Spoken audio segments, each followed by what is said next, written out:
council regeneration plans should benefit existing residents and that they should be balloted before any housing redevelopment takes place. But has this commitment set him against Labour-led councils in the capital? Bhavani Vadi reports. Galinda Ganivos bought her one-bedroom flat at Cressingham Gardens in 2011. A year later, Lambeth Council announced its intention to regenerate the estate. Since then, she and other residents have been campaigning for their existing homes to be refurbished rather than demolished and rebuilt, which is the council's preferred option. It doesn't matter what we say to the council, how we feed back to the council, they just don't listen. It's just disempowering, the whole process. We've been asking for a ballot since 2012 and the council has refused. So this is quite hopeful that if Labour is now saying we should be giving residents a ballot, that is very positive news. However, Lambeth Council here is a Labour council, so it'll be interesting to see how that plays out. We approached the council for an interview on camera, but were given a statement instead.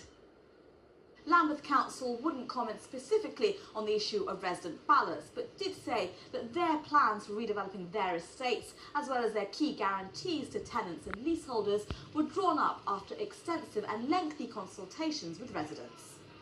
Other Labour-led councils have made their position on resident ballots clear. Southwark Council says it's carefully considering introducing ballots for future regeneration projects. By contrast, Haringey Council has rejected the idea and said it does not expect to start using yes-no ballots. Dr. Paul Watt has written about what he calls state-led gentrification, where council regeneration projects result in the net loss of social housing and an increase in private housing for sale or rent at prices out of the reach of low-income Londoners, meaning they're forced out of an area. He believes resident ballots could help stop this trend. The residents feel on estates is that there's a democratic deficit. They are not properly, meaningfully engaged in this process. I think that what's happened is like the attention has been focused on the needs, the wants, etc., of kind of like young professionals, rather than the thousands of people then who are on social housing waiting lists, people in temporary accommodation, etc., etc. But the Mayor of London's draft Good Practice Guide to Estate Regeneration urged caution around using ballots or votes, saying they can risk turning a complex set of issues into a simple yes-no decision. Even if you do support ballots, you want to make sure you have other ways of engaging people as well. You don't want to just have a ballot and that's the only way you engage people. You want to make sure that people are engaged really early on, they're engaged as the proposals are iterated and improved and changed over time, and that people have lots of different ways of getting involved. So clearly ballots have a big role to play, and they'll feature in the final version of the guide. But what we've been doing over summer is consulting very thoroughly and very widely to take on board all of these views. The Conservative housing spokesman at City Hall believes ballots should be a prerequisite to prove regeneration plans have resident support. I want the Labour Party to stop squabbling amongst itself and come up with clear plans for consultation. And I think those plans have to include balloting people to find out whether or not their consent is for these regeneration schemes. Critics fear that granting residents ballots could prevent the construction of much-needed housing. But Galinda says that giving residents like her a vote would help deliver regeneration that meets the needs of existing communities, rather than driving them out. Andy, it doesn't feel as if we're getting a very unified stance from Labour. Jeremy Corbyn clearly very much in favour of this, but some London Labour-led councils not, and City Hall another position again. I mean, what should people living on these estates expect? Well, the Mayor, as you heard from James Murray, is consulting on this, and he made the sensible point that you need to do a quite very detailed, these are not yes-no answers often, and you need detailed consultation. But let's remember how we got to this state. We talked about the housing crisis and the real lack of homes. What Labour councils in particular are doing is trying to create new homes, and some of those will be created on existing land. But part of that problem is that the government hasn't come up with the brownfield sites, the other public sector-owned sites which are needed, which will be the point of first call. So I understand why, and I've been involved in regeneration schemes myself. The problem I always have is at the end of the day, these are people's homes.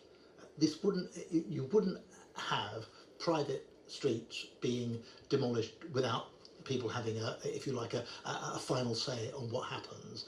And I've experienced this in a very harsh way in my constituency, where the previous Tory council sold for virtually nothing a piece of land with 750 good quality affordable homes on it. That was 10 years ago. Okay. At the moment, Stephen, do you recognise that? Let me finish that, because nothing's happened with those homes. So those people have lived in limbo for 10 years, and yet up to 90% of them at any one time have said they don't want the redevelopment to go ahead. Do you recognise that? What do I recognise? Well, I don't know the specifics of that piece of land. What I do recognise out of Andy's statement is the first thing is, of course, more brownfield and public sector land should have been brought on, which is exactly the point I was making. The failure of this mayor to do so is actually staggering and having a big impact on house building in London.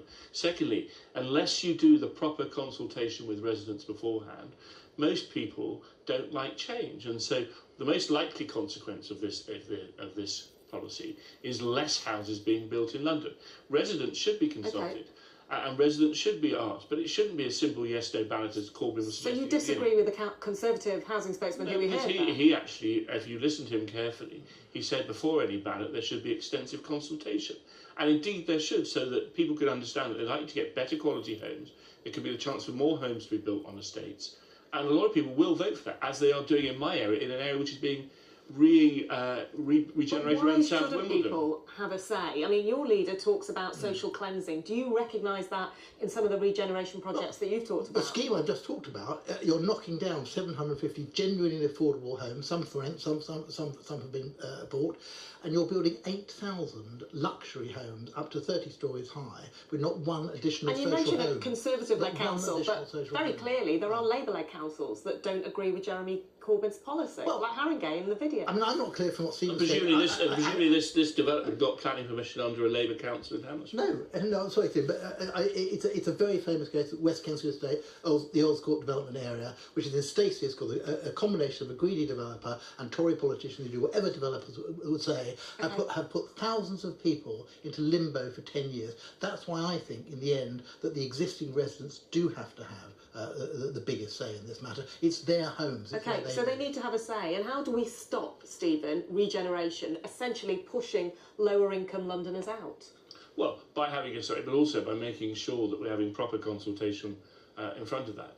Otherwise, I think what will happen is complete inertia in London and no more houses being built. And there is an onus, I think, to actually make sure that the regeneration plans are properly explained. In most cases, far from what Andy's describing, in most councils I know of, actually what happens is as many affordable houses and houses for rent at that tenure are being built. In the schemes that are involved in my area, they are. And more important, let's go back to the fundamental point. This mayor is failing to deliver on affordable houses, and he's failing to deliver on land in London. Great. This is a key problem for Last Londoners. week I was with James Murray, 600 new homes in my constituency, 40% affordable. It's absolutely wrong. Okay. This mayor is doing exactly the right things on housing. All right. Where is the London We'll come back to it. On that note, last week we looked at the state of the Conservative Party in London and the challenges it faced in restoring its political fortunes in the capital.